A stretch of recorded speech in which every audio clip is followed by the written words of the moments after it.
Plus de 2000 traders ont perdu la vie lors du crash qui s'est passé tout récemment dans l'univers des crypto-monnaies. Dans cette vidéo, je vais vous expliquer l'erreur fatale que ces traders ont fait et qui les a coûté la vie. Mais avant d'entrer dans le vif du sujet, si c'est que vous aimez ce genre de thématiques que je suis en train de développer dans cette vidéo-là et que vous n'êtes pas encore abonné à cette chaîne, tout ce que vous devez faire, c'est de vous abonner à la chaîne et d'activer la cloche de notification pour ne rater aucune de mes prochaines vidéos, et aussi donner un j'aime à cette vidéo-là pour que YouTube puisse recommander la vidéo à d'autres personnes. Et aussi pour tous ceux qui veulent débuter le trading, j'ai organisé une formation gratuite sur un canal Telegram. Je laisserai le lien du canal en description de cette vidéo-là. Donc vous pouvez rejoindre le canal pour suivre la formation gratuite en trading. Alors avant de vous dire l'erreur fatale que ces traders ont fait et qui leur a coûté la vie, je vais d'abord vous expliquer ce qu'un trader doit faire pour réussir son métier de trading. Parce que bien avant tout, le trading c'est un métier, c'est une profession. Alors pour réussir ce métier-là, pour réussir dans cette profession-là, il y a des principes, il y a des règles à suivre. Et donc voici quelques règles principales que vous devrez suivre si vous voulez exceller dans ce domaine qu'on appelle le trading. Alors l'un des éléments les plus importants si vous voulez réussir dans le domaine du trading, c'est la formation. Vous ne pouvez pas commencer le trading comme ça sans être formé. Il faut d'abord que vous soyez formé, il faut vous former, il faut vous faire accompagner par des experts, par des gens qui font déjà des résultats, par des gens qui maîtrisent le domaine. Quand c'est comme ça, ça vous permet de maîtriser beaucoup de choses et ça vous permet de réussir dans ce domaine-là. Donc la formation, c'est un élément très important si vous voulez réussir le métier du trading, si vous voulez réussir dans la profession du trading. Alors c'est vrai que la formation est très importante, mais ça dépend de comment vous avez suivi la formation. D'autres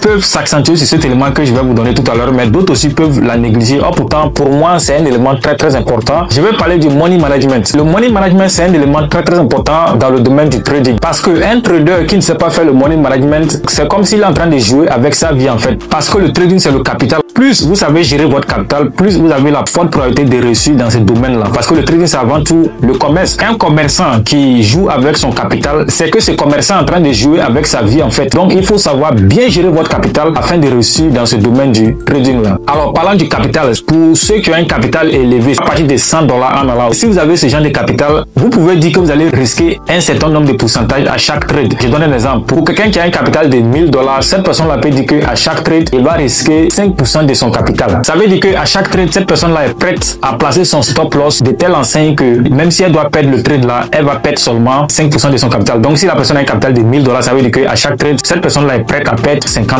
Donc si on fait les calculs, donc avec un capital de 1000 $, ça veut dire que cette personne-là peut prendre jusqu'à 20 trades avant d'être liquidée totalement du marché. Alors pour quelqu'un qui a une bonne stratégie, on est d'accord que c'est difficile de prendre jusqu'à 20 trades sans avoir des résultats. Au même moment, si cette personne-là est prête à perdre au moins 5% de son capital, ça veut dire que le take profit peut être peut-être placé à 15% ou bien 20% de son capital. Donc au même moment, si cette personne-là fait des gains, ça permet à cette personne-là de gonfler rapidement son capital. Donc la gestion du capital, le money management, c'est un élément très important dans le domaine du trading. Ça, c'est pour ceux qui ont des gros capitaux. Ceux-là qui n'ont pas de gros capitaux, le money management, moi, je trouve que ça n'a pas d'importance. Imagine pour quelqu'un qui a seulement 10 $, qui veut trader avec 10 $. Comment est-ce que tu peux fixer un money management avec 10 $? C'est pas possible. Donc, quand c'est un petit capital, le money management n'est pas important. Mais quand c'est un gros capital, il est très important d'appliquer ce qu'on appelle le money management. Et aussi, si vous voulez gagner vraiment beaucoup d'argent, je vous conseille aussi de faire souvent ce qu'on appelle les kamikazes. Les kamikazes, ça veut dire quoi? Imaginez que vous avez démarré peut-être avec un capital de 100 $ et vous avez tradé jusqu'à ce que vous atteignez 2000 $ de capital. Vous pouvez garder 1000 $ et vous enlevez 1000 $ que vous allez faire kamikaze avec. Vous n'allez pas utiliser tous les 1000 $ directement. Non, vous pouvez commencer avec 100 $.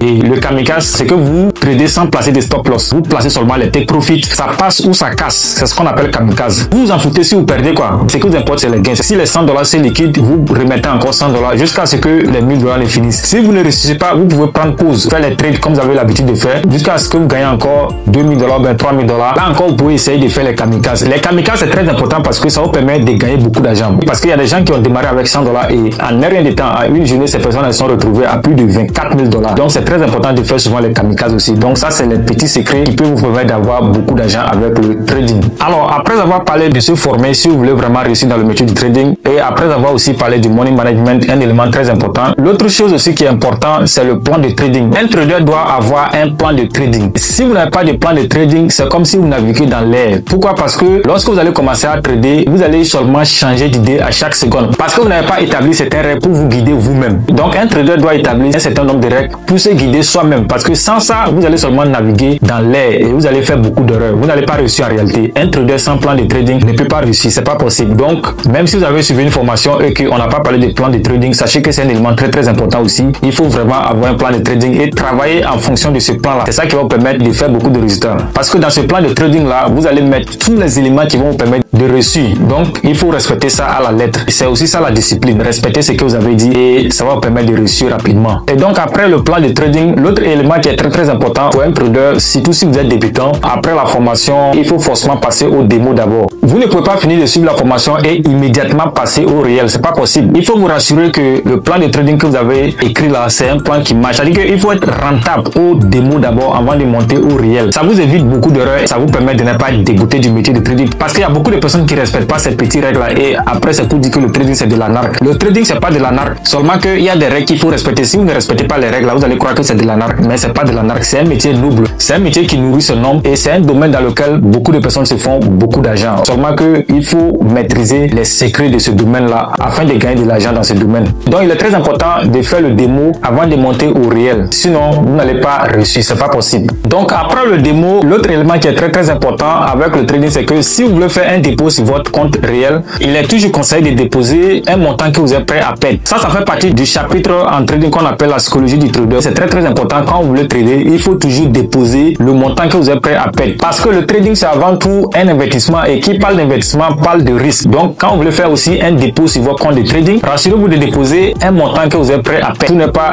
regretter après. Parce que ça peut mal tourner. C'est vrai que vous pouvez faire un dépôt et puis faire des gains, mais au même moment, vous pouvez faire un dépôt aussi et puis faire des pertes. Donc, il faut déposer ce que vous êtes prêt à perdre. Là, comme ça, même si vous perdez, ça va pas vous choquer parce que vous vous êtes préparé de l'avance. Donc, ça va pas vous faire trop mal. Et c'est d'ailleurs cette erreur-là même que ces traders-là ont fait, ce qui a fait qu'elles ont perdu la vie. Parce que elles ont déposé les montants croyant que c'est seulement les gains qu'elles vont faire. Or, pourtant, quand on parle d'investissement, il y a toujours un côté risque. Voilà que le crash des cryptos est arrivé, le marché est parti en rouge. Donc, elles ont perdu beaucoup d'argent. Étant donné qu'elles étaient sur le choc, elles ont perdu la vie comme ça pour un gros zéro. Donc, si ces personnes avaient au préalable compris que le trading c'est un investissement et que pour faire un dépôt sur son compte de trading, il faut toujours déposer ce qu'on est prêt à perdre, ces personnes n'allaient pas perdre la vie. Donc, ça, c'est une leçon très importante que tout le monde, tout trader doit en tirer. Même si vous n'êtes pas trader, si vous voulez faire un investissement, il faut mettre ça en tête. On investit toujours ce qu'on est prêt à perdre. Donc, si ces traders-là avaient mis ça en tête, ces personnes n'allaient pas perdre leur vie parce qu'elles allaient déposer ce qu'elles sont prêtes à perdre et lorsqu'elles avaient perdu l'argent là, elles n'allaient pas s'inquiéter parce qu'elles étaient déjà préparées. Donc, ça, c'est une erreur très importante que tout trader ou bien tout investisseur doit appliquer. Sinon, ça risque de coûter la vie à cette personne. Comme ces traders, plus de 2000 traders, ces personnes ont perdu la vie parce qu'elles n'ont pas compris cette leçon-là. Donc, vous qui suivez la vidéo, je crois que vous avez bien compris cette leçon. Il est très important de déposer tout ce qu'on est prêt à perdre sur son compte de trading. Et donc, c'est ce que j'avais à vous partager dans cette vidéo.